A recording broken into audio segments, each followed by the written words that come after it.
You sick people. Okay, you see, I had to write this poem because since September the 11th, 2001, 70 people in the UK have been killed by terrorists. In the same period, 400 people in the UK drowned in their own bathtubs, and 500 people in the UK were killed while doing DIY.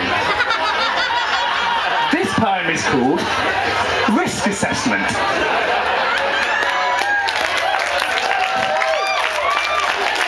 I used to like bees.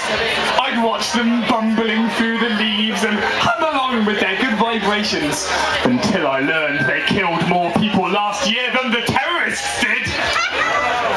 Now I write letters to the Daily Mail, demanding strict border controls on the entrances to hives and random police raids on patches of lavender.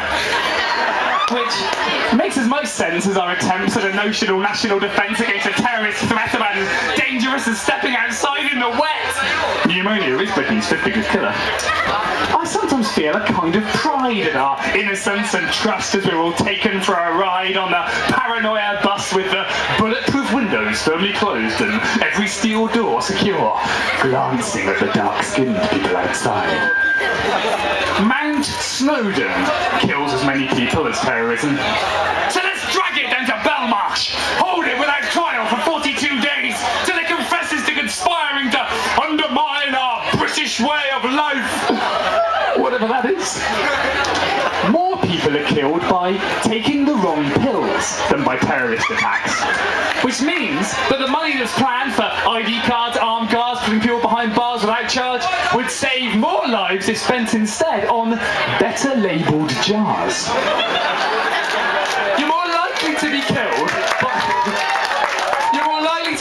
by a rare disease or win the national lottery. You're more likely to be killed by a hernia. You're more likely to be killed by your furniture. This is all true. You're more likely to be done over by your lover, to meet your end at the hands of a friend. You're more likely to commit suicide yourself than be killed by the suicide of somebody else. And stress kills thousands every year, so, an ironic twist, you're more likely to be killed by the fear of terrorism than by a terrorist. So how to explain this?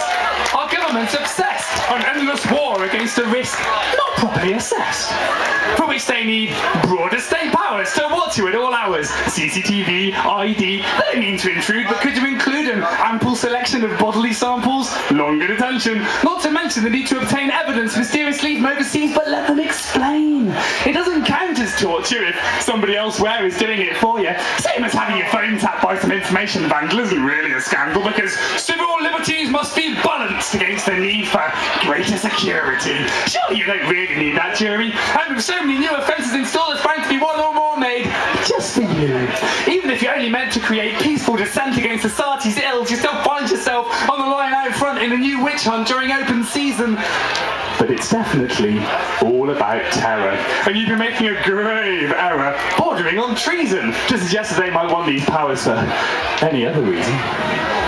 Well, I won't be gagged or tagged and numbered. Won't have my genes and eyeballs plundered at my own expense for a defence that won't work against a threat that couldn't get much smaller. They won't get my photograph, my details, my age, so long as they don't log onto my Facebook page.